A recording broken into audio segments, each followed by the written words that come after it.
Good morning student. हमारी contemporary politics का जो फर्स्ट चैप्टर है कोल्ड वॉर एरा, हम डिस्कस कर रहे हैं इस समय। तो वो हमारा जो है उसके मैं एक इंट्रोडक्शन आपको दे चुकी हूँ। इसके बैकग्राउंड के बारे में भी हम स्टडी कर चुके हैं। मैं एक वीडियो लेक्चर में आपको बता चुकी हूँ। आज हम एक जो कोल्ड वॉर एरा है उसके बारे में, उस क्राइसिस के बारे में, एक क्यूबन मिसाइल क्राइसिस को डिस्कस करने वाले हैं।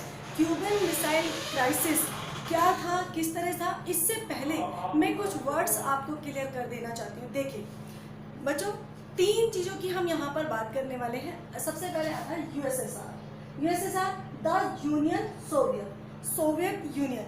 ये एक अलायंस था, ठीक है, इसलिए ये यूनियन सोवियत कहलाया, क्योंकि एक कम्युनिस्ट कंट्रीज का एक अलायंस है जो कि यूएसएसआर के नाम से जाना जाता है, जो कि कम्युनिस्ट सोशलिज्म आइडियोलॉजी को रिप्रेजेंट करता है, ठीक है। दूसरी बात आती है यूएसए की, है ना।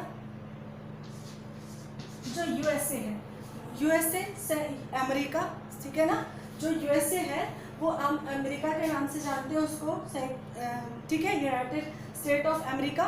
अब यहाँ का जो ये रिप्रेजेंट करता है कैपिटलिस्ट लिबरलिज्म को, ठीक है ना, कैपिटलिस्ट लिबरलिज्म को। अब ये क्या होती है कैपिटलिस्ट लिबरलिज्म?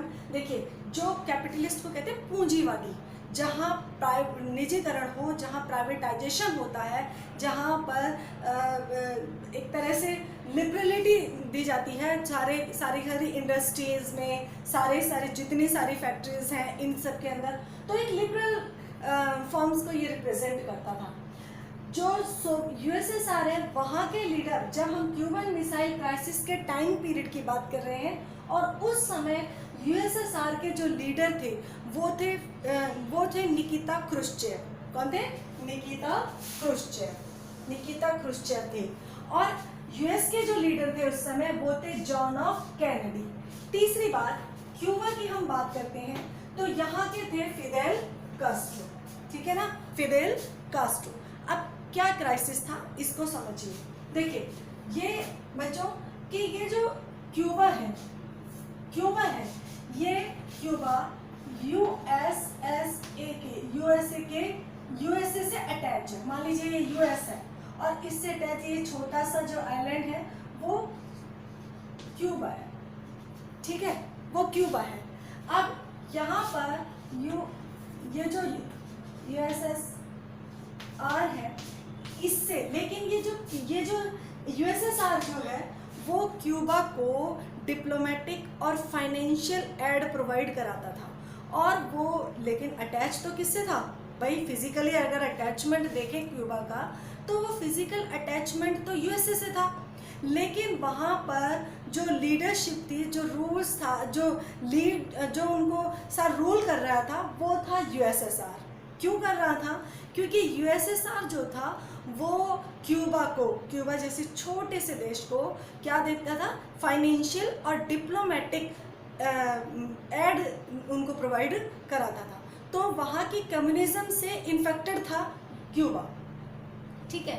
अब क्या हुआ कि 1961 के अंदर, 1961 में जो ऐसा लगने लगा, सोवियत यूनियन के जो लीडर थे उनको ऐसे लगने लगा कि जो अमेरिका है वो यहाँ जो क्यूबा है उसके जो क्यूबा को रूल कर रहा था यूएसएसआर में क्यूबा ने ही जिसको सपोर्ट किया हुआ था, किसको?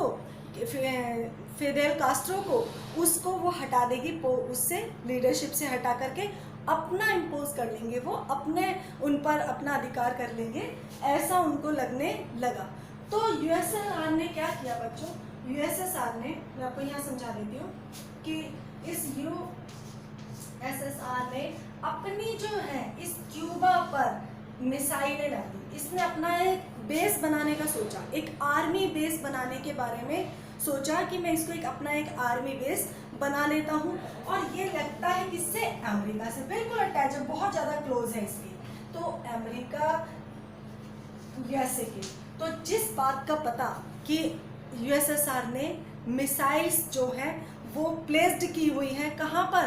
क्यूबा में अपनी मिसाइलें प्लेस्ड की हैं यूएसएसआर ने, और जो सीधे सीधे किसकी तरफ है उनका मुंह, यूएसए की तरफ है, और वो कभी भी चल सकती है। इस चीज़ का पता यूएसए के लीडर्स जो थे उस समय, जॉन एफ कैनेडी, उनको आफ्टर 3 वीक उनको इस चीज़ के बारे में पता चला।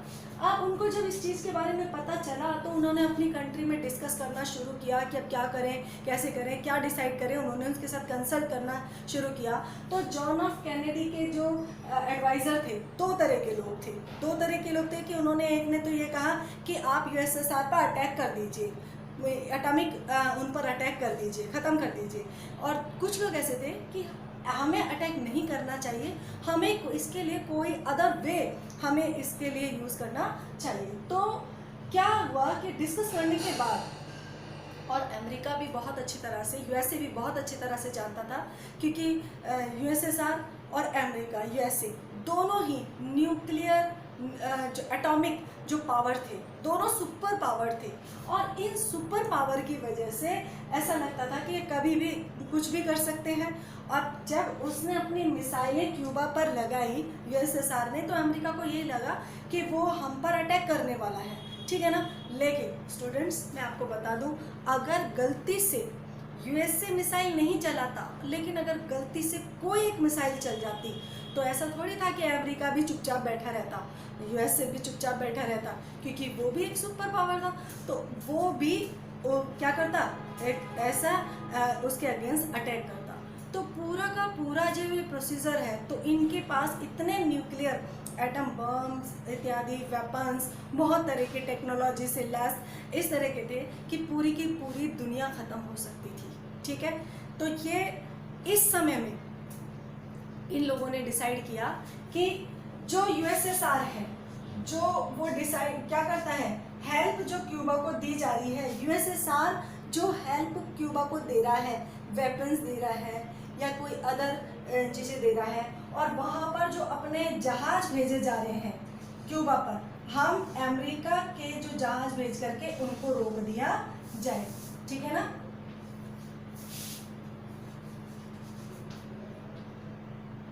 यहाँ पर ये सारे अमेरिका, यूएसए तक, यूएसएसआर के ने जो भी अपनी जो हेल्प, जो मिसाइल्स, जो वेपन्स क्यूबा में ले जा रहे थे, उनको जो प्लेस जहाँ पर की गई थी, उनको जो हेल्प पहुँचाई दे रही थी, उनको अमेरिका ने सीधे अटैक ना करके उनसे ये कहा, उनको अपने जहाज, अपनी शिप्स वहाँ पर प्लेस्ड कर दी क्यूबा के चारों तरफ। और क्यूबा के चारों तरफ इसलिए प्लेस्ड की कि क्यूबा तक पहुँचने वाली कोई भी एड, कोई सी भी तरह की जो हेल्प, कोई भी वेपन्स कहाँ तक ना पहुँच पाए, क्यूबा तक ना पहुँच पाए।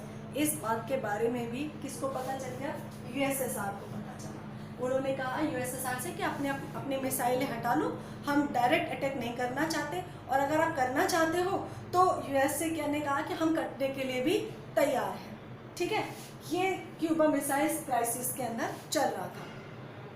अब क्या हुआ कि यूएसएसआर ने सोचा कि जितने मेरे पास है भाई, इतने इसके पास भी हैं, तो अब क्या करें। उसने अपने जो जहाज़ थे, जो मिसाइल्स थी, वो 1962 के अंदर अपनी मिसाइल्स जब जो तैनात की हुई थी, उनको जो प्लेस्ड की हुई थी क्यूबा पर, वो वापस हटा ली। इस तरह से ये क्यूबा मिसाइल्स का जो दौर था वो ये था। लेकिन क्राइसिस क्यों, क्योंकि जब क्यूबा पर मिसाइलें उन्होंने प्लेस्ड की हुई थी, तो पूरी की पूरी दुनिया की जो नज़र थी, पूरा का पूरा वर्ल्ड इस चीज़ को लेकर वरीड था कि अब थर्ड वर्ल्ड वॉर हो सकती है, क्योंकि दोनों ही कंट्रीज़ के जो इसके यूएसएसआर के अलायंस और यूएसए के जो अलायंस हैं, वो सब इसमें इन्वॉल्व होते, और हमारी इंडिया जैसी जो न्यू फ्रीडम जिन कंट्रीज़ को मिली थी, एशियाई कंट्रीज़ थे, वो भी किसी न किसी रूप से इन्फेक्टेड होते, ठीक है।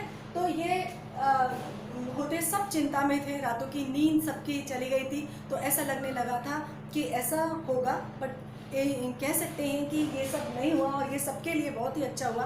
तो ये सारी चीज़ें, ये क्यूबा मिसाइल क्राइसिस एक ऐसा पॉइंट था 1962 में, जो कि ऐसा लगने लगा कि अब थर्ड वर्ल्ड वॉर हो सकती है, direct war, third world war with weapons, direct war. Cold war, हम एक प्रोपेगेंडा, एक दूसरे के लिए जो प्रोपेगेंडा होता है करना, एक तरह का एक पेपर जो वॉर होती है उस तरह का वर्क होता है। तो ये सब चलता रहा और इसको आगे इन्होंने अपने जैसे ही यूएसएसआर ने अपनी मिसाइलें क्यूबा पर से वापस रिमूव कर दी, वहाँ से सारी दुनिया ने चैन की सांस ली। स्टूडेंट्स, ये है आपका क्यूबा मिसाइल क्राइसिस और क्वेश्चन भी आपके लिए ऐसा ही आएगा, what is Cuba missile crisis. Okay, thank you.